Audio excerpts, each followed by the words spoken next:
Hello, welcome everyone to SPOIL1923. If you have watched it, come watch again. If you haven't, come watch. Kumanthong, in the Vietnamese context, is different from the Thai perspective, because in Vietnam, Kumanthong refers to the imprisonment of the spirits of the dead by the ritualist, to use them as slaves, or to fulfill the desires of the ritualist. There is a belief that the more female genitalia one collects, the faster this practice will succeed. Before we start watching this movie, I would like to share a strange experience I had while gathering information to spoil this film. Please use discretion when listening, as I posted in the community and on the fan page that, on the night I finished summarizing this movie, I didn't know why, but I wanted to meditate. At first, I sat for 5 minutes, but it still didn't feel enough, so I sat for another 5 minutes. After that, I had to recite the Chin Ban Chor mantra. Having not done this for a while, after I lay down around 1 a.m., I seemed to fall into a half-asleep, half-awake state where I couldn't move. I could only see a figure or spirit that was about to walk by, but it seemed to sense that I could see it, or it could feel my fear. It turned to look at me, and slowly walked closer, but it didn't take steps. It just moved its feet slightly, like an elderly person swaying as they walked. It was pale, and at that moment, I was very scared and tried to struggle to break free. Once I could move, I couldn't see it anymore, but I still felt a chill all over my body, and the image I caught a glimpse of was roughly what I described.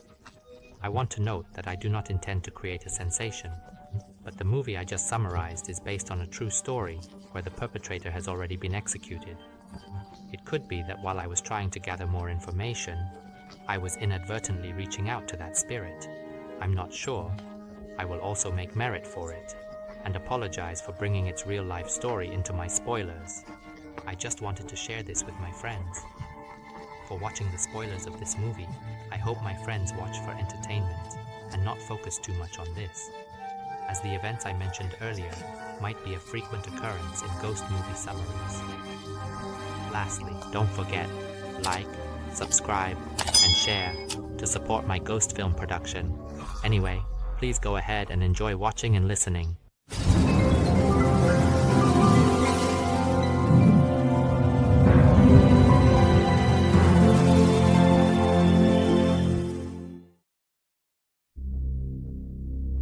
In Dong Thap village, located in the heart of the Mekong Delta, there lives a blind and deaf girl who is often bullied and ridiculed by the villagers. One day, a stranger named Juan arrives by boat, claiming to be a shaman. At that time, a girl in the village, Yen, falls ill for unknown reasons.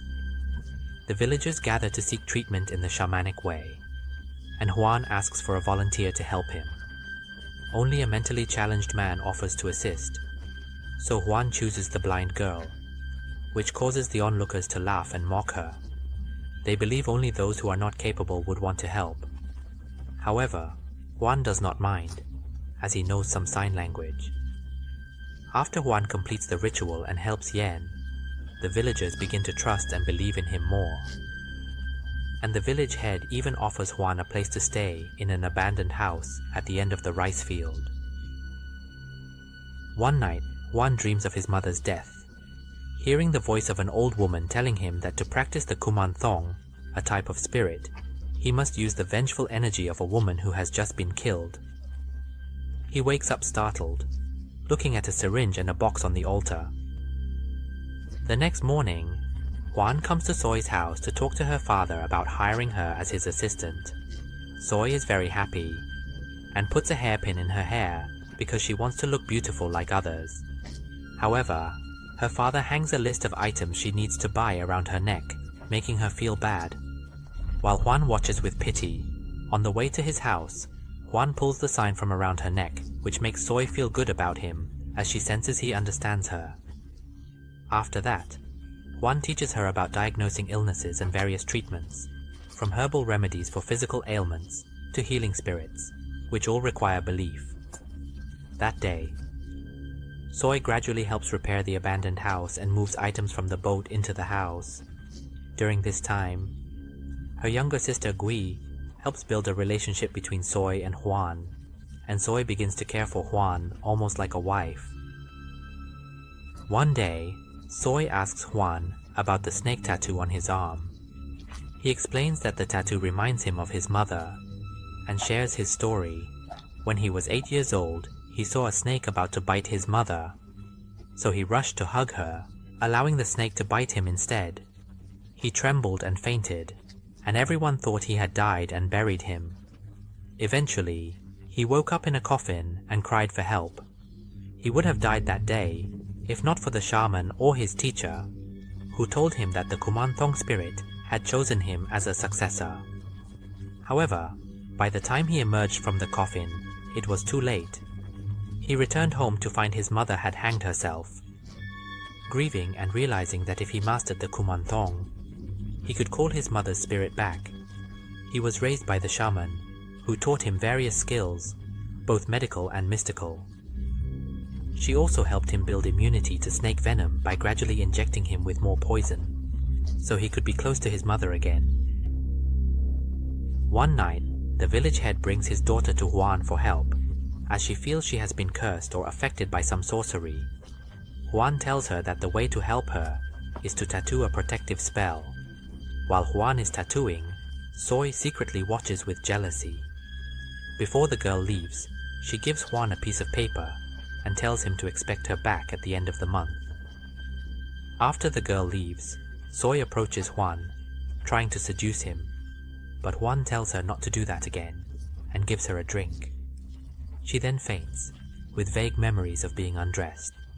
But when she wakes up in the morning, everything seems normal. That morning, Juan visits Soy at her house and formally asks her to marry him with a gold ring and bracelet, which she does not refuse, as she also has feelings for Juan. The two held a small wedding ceremony. During the event, someone asked Soy if she had been intimate with Juan, but she replied that she wasn't quite sure, as some nights she only had vague memories. Juan then mentioned wanting to go to Saigon. Soy was shocked, fearing her sister would leave her, but Juan reassured her that it was not the case. He explained that when she sold lottery tickets to people there, she sometimes wondered if one day she would reach Saigon. He asked Soy if she knew what would make her get off the bus, which was her sister, as she was worried about her. If she wasn't there, who would take care of her sister? The two then embraced, tears in their eyes. After the wedding ceremony, each night, Juan would give Soy something to drink before they were intimate, possibly because he had a particular preference that day. One night, the girl dreamed of a vision that the shaman had taught her about the ritual to summon the spirit of the golden child. It was said that the ritual must be performed on a full moon night, and that the ceremony should be conducted through the basement to allow the body to be purified before the ritual. However, with this kind of worship, the spirit would be trapped and become a slave to the master forever. Upon realizing this, she woke up startled and rushed to the house's floor, digging a tunnel through the earth to reach the other side of the rice field. While the leader was renovating every part of the house to resemble a ritual altar, various young women came to him for help over the course of 3 days. On the night of the full moon, Juan entered to find the girl sleeping and told her that a patient was about to arrive, instructing her to light candles in the underground tunnel. The girl who was scheduled to meet him arrived, and the paper he had given her indicated that she needed to bring offerings to the tunnel on her way to the altar. She followed all the instructions before reaching the ceremony area. Then Juan told the girl to guard the door while he performed the ritual. However, while she was sitting at the door, she began to suspect Juan because every time he performed a ritual, he would have her assist him, but tonight was different. She secretly entered while he was conducting the ceremony and was shocked to discover that the girl in the ritual had already passed away. She quickly ran out of the house, panic-stricken. He held her tightly and slapped her once to bring her back to her senses, before telling her that he didn't kill anyone. What she saw was a thief who had come to rob them, and during the ritual, he had to defend himself, which resulted in the girl's death. She urged him to report it to the police, but Juan replied, "Who would believe me? Even my own wife, Soy, doesn't believe it." He then pleaded with Soy, saying that if he went to jail, they would lose their home, their jobs, and everything they had built together would come to an end. Moreover, he and she, along with her father, would be branded as murderers. Eventually, Soy softened due to her love for him. However, after they went into hiding, both were called in by the police for questioning, as villagers had seen the girl last near Juan's house. The police asked Soy if she recognized the woman in the photo, which was the girl, and she said she hadn't seen her. The following week, Amui, a local woman who frequently visited Juan for charms, came to him again and told him that she had dealt with the mistress using the medicine he gave her, causing the pregnant mistress to have a miscarriage. Amui, greedy for power, asked Juan to help her see the spirit of a child ghost. After completing the ritual for Amui, Mon walked her home and stopped by the market. Meanwhile, the blind girl, who was cleaning up the items used for the ritual, noticed a strange, foul smell. She tried to locate the source of the odor and discovered it was coming from under the house. When she went downstairs and began to dig in the dirt, the smell intensified until she encountered a foot of a buried person. Shocked, she started to dig at the position of the corpse's head to identify who it was. However, the body was headless, as something sharp had severed the neck. Next to it, she noticed a basket, and cautiously leaned in to look inside, where she found the head of a young woman. Realizing there was another woman's corpse besides the blind girl's, she quickly crawled out through the dirt tunnel and ran away. At the same moment, Mon was walking home and learned that the blind girl had discovered a buried corpse, so he quickly ran after her. The frightened girl ran back to her father's house for help, but Mon caught up with her and took her back, telling her father that it was just a trivial matter of a quarrel between wives. The father felt sympathy for his daughter, but was powerless to act. After bringing the blind girl back, Mon threatened her that if she told her father or anyone else, even just one person, the head in the basket she saw would become hers, or her father's instead. After this incident, she realized Juan's true nature. He was not the good person the villagers believed him to be.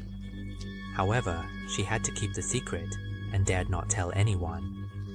Meanwhile, news of the mysterious disappearances of women in the village began to spread, and some started to suspect Juan, as women began to vanish after he arrived in the village.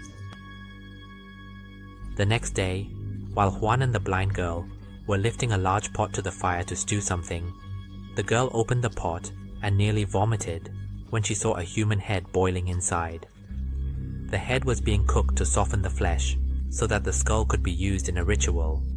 At the same time, Yen came to see Juan, who told the blind girl to tend to the pot while he spoke with Yen. Yen consulted him about her difficulty in having children, and he offered her a drink of something. By now, everyone knew that the drink was a powerful sedative. This would allow him to assault her without her awareness. After completing the ritual, Mon went out to escort Yen as if nothing had happened. Finally, the full moon night arrived. Juan had prepared everything for the ritual, and when the time came, he recited the incantation that the shaman had told him. The shaman had said that if the ritual was successful, a white smoke would rise towards him, and he would need to inhale that smoke, allowing the spirit of the child ghost to remain with him forever. Everything he had dedicated himself to was to summon the spirit of his mother to become the spirit of the child ghost so that he could be with her forever. The method that night ultimately fails for reasons unknown to him, leaving him feeling angry and causing the ritual platform to become a mess. The next morning, the girl's father stops by to see her at home, while Juan is performing a ritual with Aunt Moy. The father tries to ask her if anything bad has happened, and tells her that if so, she can always come home. His words make her cry, but she can't say much because she is worried about her father. She can only say that there are minor problems. After that, her father goes home, and shortly after, Aunt Moy finishes the ritual. Juan tells Aunt Moy that if she wants to have more power next time, she should follow the instructions on the paper he gave her. Just a week later, it was time for Aunt Moy to perform the ritual. She crawled through the dirt tunnel and followed all of Juan's instructions. The paper also instructed Aunt Moy to bring a woman for the sacrifice, so she tricked a sex worker into coming. When the ritual began, she used a cloth to strangle the woman, Cat, to death, and told Aunt Moy that 3 days later, he should bring Cat's skull to perform a ritual to summon Cat's spirit as her servant, which is the process of creating a golden child. This reveals why Juan needed a large pot and a pig's head to boil. He wanted to disguise the act by boiling the victim's head, along with the pig's head, and use the victim's skull for the ritual, misleading others into thinking it was just a pot for boiling pork. The next morning, while the day was still deep in sleep, Soy secretly took the key hanging around his neck to open the chest and cabinets in the house, where she found a skull, and evidence that the head belonged to a con artist. She then kept the evidence of the identification card of the animal that Juan had traded before returning the key to its original place around his neck. At that moment, there was a cold sound knocking loudly at the front door, and the girl who had stopped by came in at the same time. They both talked to Juan, and she told him that since the last time she performed a ritual with him, she had become pregnant, even though she had not been intimate with him at all. She feared that if he found out, he would think the child in her womb was a demon, or accuse her of infidelity. She wanted him to help remove the child from her womb, but Juan said he could not do that. Suddenly, the girl spoke up, saying that when Juan said he couldn't, it meant not at this moment. The girl could guess that the father of the child in her womb was Juan, so she wanted to help him by telling her to come back for the ritual in the evening, as per the paper she had given. In reality, the girl intended for her to die, so that the matter would end. However, when the girl returned home, she was choked by a spell, nearly suffocating because he thought she had crossed the line too much. But the girl insisted that what she did was to help him, because the police were currently focusing on him and investigating the missing women. Soon, the police would likely come here, and it would be good if he and she could escape together. Therefore, he released her and said that he would take Soy with him, agreeing with the girl that once the ritual was completed that night, they would all escape together.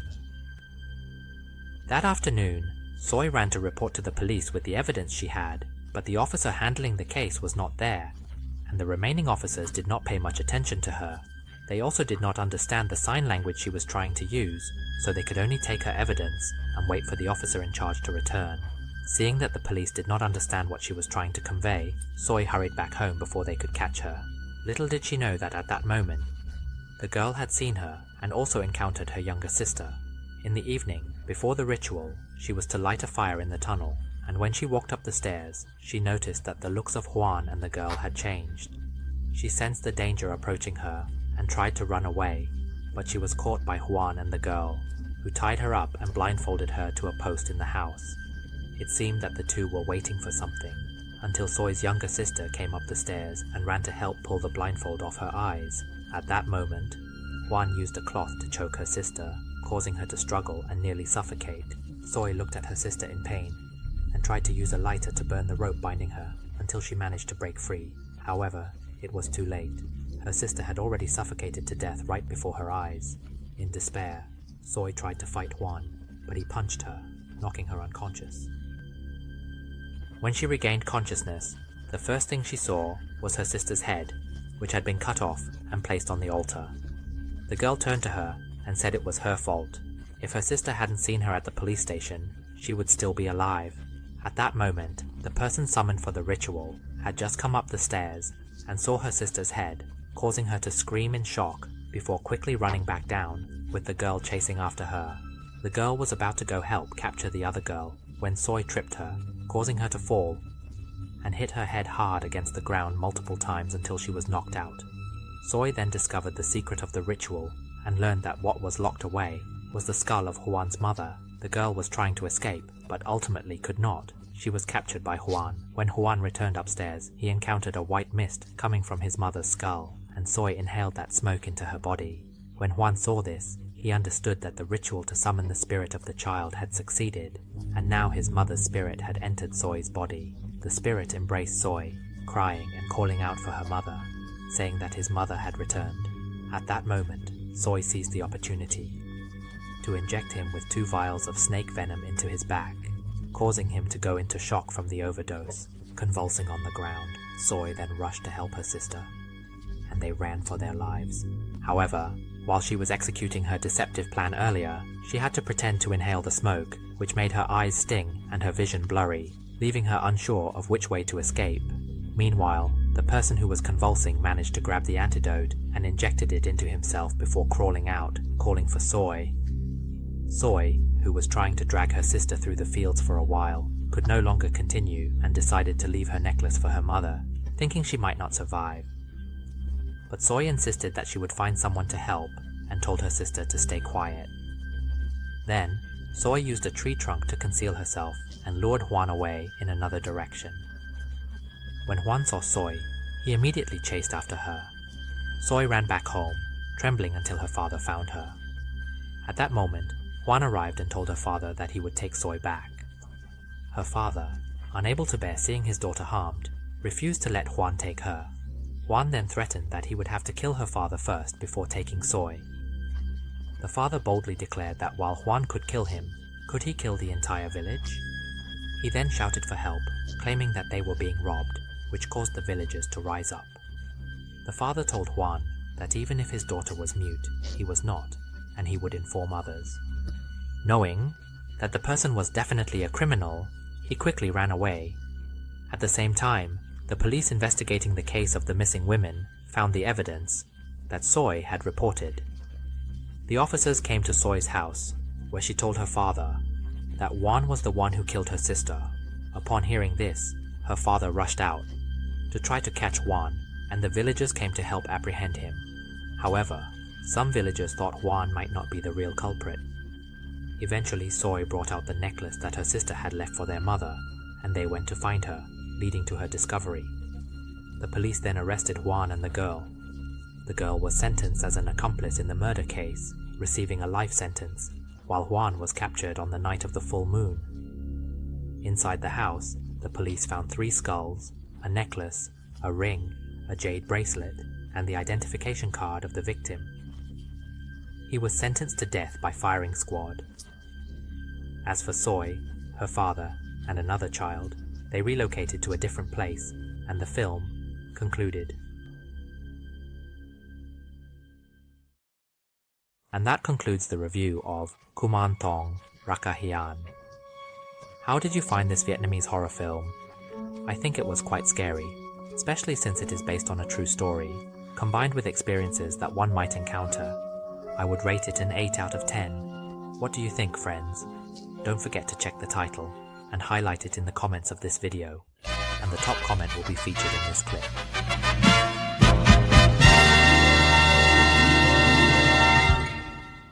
I will spoil the story of a premonition. A friend shared his experience about a cat. He had a cat that he loved very much. It was a dark grey Persian cat that someone gave him when it was a kitten. At that time, it wasn't beautiful at all, but after raising it for 3 to 4 months, it became very beautiful, with long, soft fur.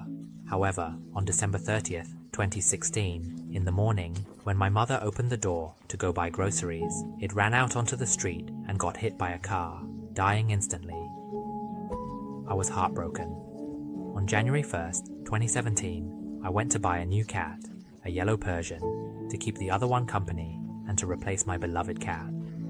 Not long after, I got a new kitten, which was born from the cat I had just bought to replace my previous one. I thought it was my cat reincarnated, because when it died, I told it to come back as the kitten of the cat at home. Now, it is very affectionate and has a personality just like my previous cat, so I will name it Chalam Chai Mongkol.